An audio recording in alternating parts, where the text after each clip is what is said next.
Capítulo 4. Natureza da perfeita devoção à Santíssima Virgem Maria. Toda a nossa perfeição consiste em sermos conformes a Jesus Cristo, em nos unirmos e consagrarmos a Ele. Por isso, a mais perfeita de todas as devoções é, indubitavelmente, aquela que nos conforma, nos une e nos consagra mais perfeitamente a Jesus Cristo. Ora, de todas as criaturas, Maria é a mais conforme a Ele. Por conseguinte, a devoção que, dentre todas as demais, melhor consagra e assemelha uma alma a Nosso Senhor é a devoção à Santíssima Virgem, sua Santa Mãe. E quanto mais uma alma for consagrada a Maria, tanto mais o será Jesus Cristo. É por isso que a perfeita consagração a Jesus Cristo não é mais que uma perfeita e inteira consagração da alma à Santíssima Virgem. E nisto consiste a devoção que ensino, ou, por outras palavras, consiste numa perfeita renovação dos votos e promessas do Santo Batismo. Artigo 1º. Uma perfeita e total consagração de si mesmo à Santíssima Virgem Maria.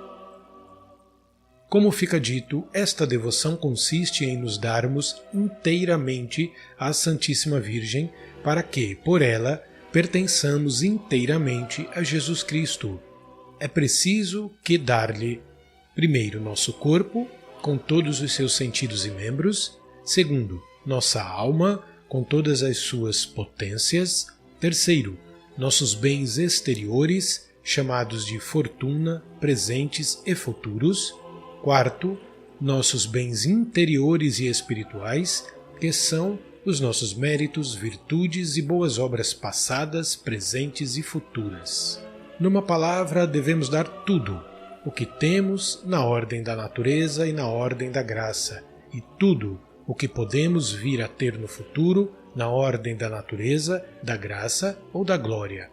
E isto sem excetuarmos nada, nem um centavo, nem um cabelo, ou a menor boa ação, e por toda a eternidade, sem pretendermos esperar outra recompensa pelo nosso oferecimento e serviços, além da honra de pertencer a Jesus Cristo por ela e nela, ainda que esta amável Senhora não fosse, como é sempre, a mais liberal e agradecida de todas as criaturas. É preciso notar, neste ponto, que há dois aspectos nas boas obras que fazemos, a saber, a satisfação e o mérito, ou, para melhor dizer, o valor satisfatório ou impetratório e o valor meritório. O valor satisfatório ou impetratório de uma boa ação consiste em satisfazer a pena devida pelo pecado ou em alcançar uma nova graça. O valor meritório ou mérito consiste em uma boa ação merecer a graça e a glória eterna. Ora, nesta consagração de nós mesmos à Santíssima Virgem, damos-lhe todo o valor satisfatório ou impetratório e o valor meritório, ou seja, as satisfações e os méritos de todas as nossas boas obras.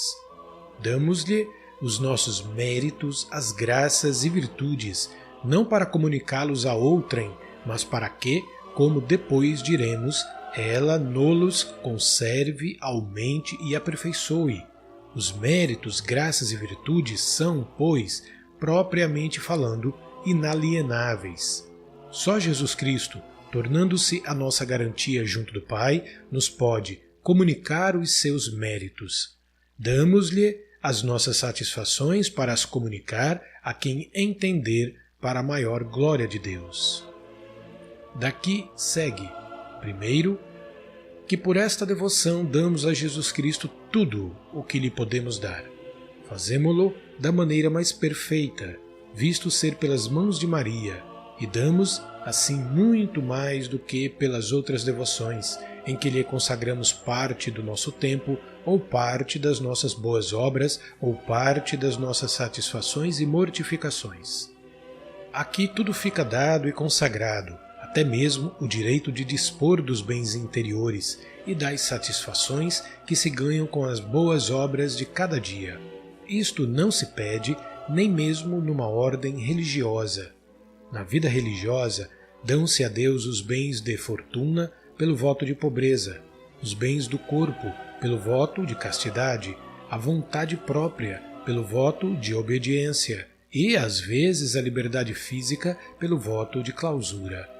Mas não se lhe dá a liberdade ou o direito de dispor do valor das boas obras, não se renuncia tanto quanto é possível ao que o cristão tem de mais precioso e mais querido, que são os seus méritos e satisfações. Segundo, segue ainda que uma pessoa assim, voluntariamente consagrada e sacrificada a Jesus Cristo por Maria, já não pode dispor do valor de qualquer das suas boas ações. Tudo o que sofre, tudo o que pensa, diz e faz de bom, tudo isso pertence a Maria. Ela pode empregá-lo segundo a vontade de seu filho e para a sua maior glória, sem que, todavia, esta dependência prejudique de algum modo as obrigações do Estado a que essa pessoa atualmente ou no futuro pertença. Por exemplo, as obrigações de um sacerdote que, por seu ofício ou por outra razão, deve aplicar o valor satisfatório e impetratório da Santa Missa a um particular, pois esta doação total só se faz conforme a ordem que Deus estabeleceu e os deveres de Estado. Terceiro, enfim, segue-se que esta consagração é feita conjuntamente à Santíssima Virgem e a Jesus Cristo. À Santíssima Virgem como ao meio perfeito que Jesus Cristo escolheu para se unir a nós e nos unir a Ele. A Nosso Senhor como ao nosso fim último, a quem devemos tudo o que somos, como a nosso Redentor e nosso Deus. Artigo 2º. Uma perfeita renovação dos votos do Santo Batismo. Como disse, esta devoção podia muito justamente chamar-se uma renovação perfeita dos votos ou promessas do Santo Batismo. Todo cristão, antes do batismo, era escravo do demônio, pois lhe pertencia. Ao receber este sacramento, renunciou solenemente pela própria boca e pelas de seu padrinho e sua madrinha a Satanás, às suas pompas e às suas obras.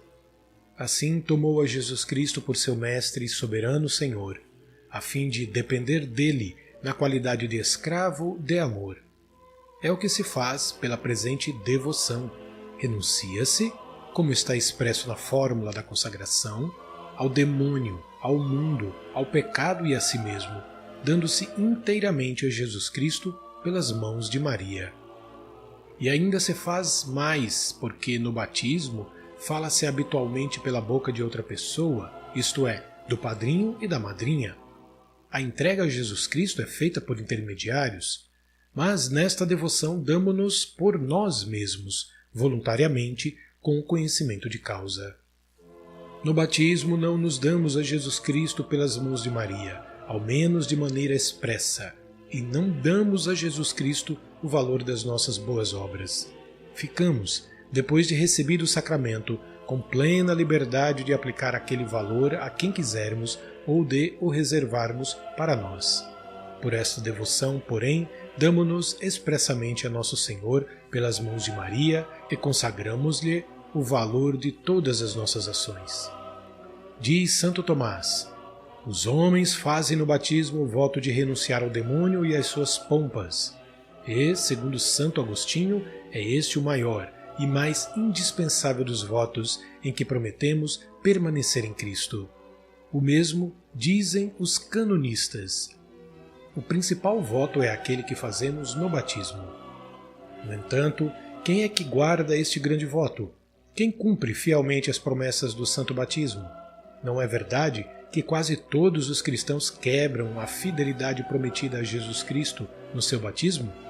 Donde provirá este desregramento universal, senão do esquecimento em que se vive das promessas e compromissos do batismo, e de fato de que quase ninguém ratifica por si mesmo o contrato de aliança que fez com Deus por meio dos seus padrinhos. Isto é muito verdade. O Concílio de Sens foi convocado por ordem de Luís o Bondoso para remediar as grandes desordens dos cristãos. Ora, este concílio entendeu que a principal causa dessa corrupção de costumes provinha do esquecimento e da ignorância em que se vivia das promessas do batismo, e não encontrou melhor meio para remediar tão grande mal que o de levar os cristãos a renovar os votos e promessas do santo batismo.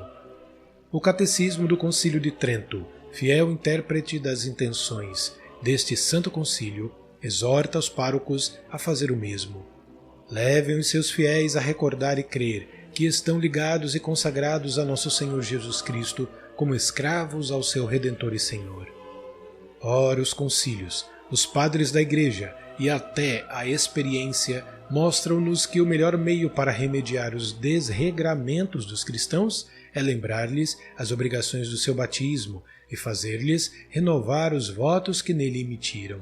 Portanto, não é bastante razoável que o façamos agora de uma maneira perfeita, mediante esta devoção e consagração a Nosso Senhor por meio de sua Mãe Santíssima? Digo de uma maneira perfeita, porque, ao consagrarmos-nos a Jesus Cristo, nos servimos do mais perfeito de todos os meios, que é a Santíssima Virgem. Respondendo a algumas objeções. Não se pode objetar que esta devoção seja nova ou indiferente.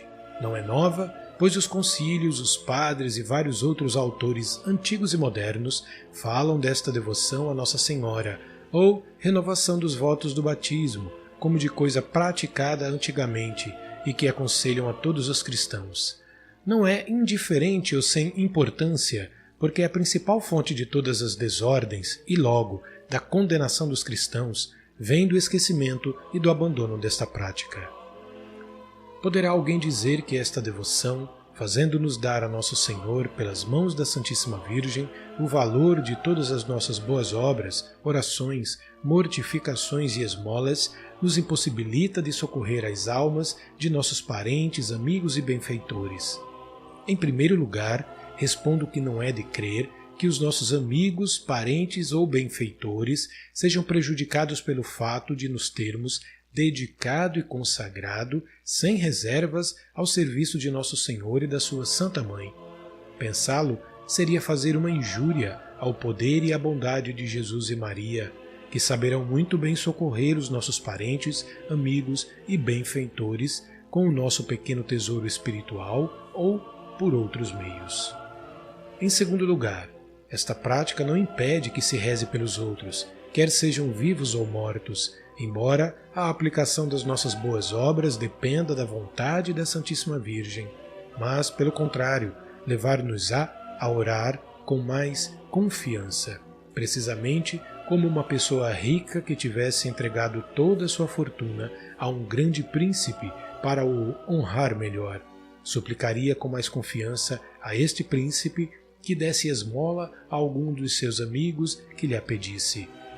Daria até prazer ao príncipe por proporcionar-lhe, assim, ocasião de mostrar seu reconhecimento para com uma pessoa que se despojou para o revestir e que se fez pobre para o honrar. O mesmo se deve dizer de Nosso Senhor e da Santíssima Virgem. Nunca se deixaram vencer em gratidão.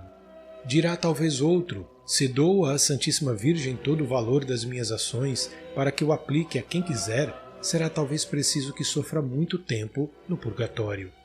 Esta objeção, que nasce do amor próprio e da ignorância acerca da liberdade de Deus e da Virgem, destrói-se por si mesma.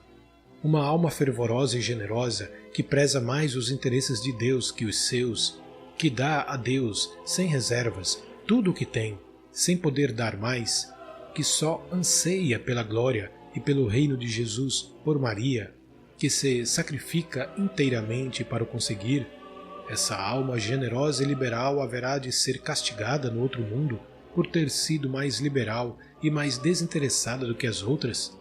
De modo algum.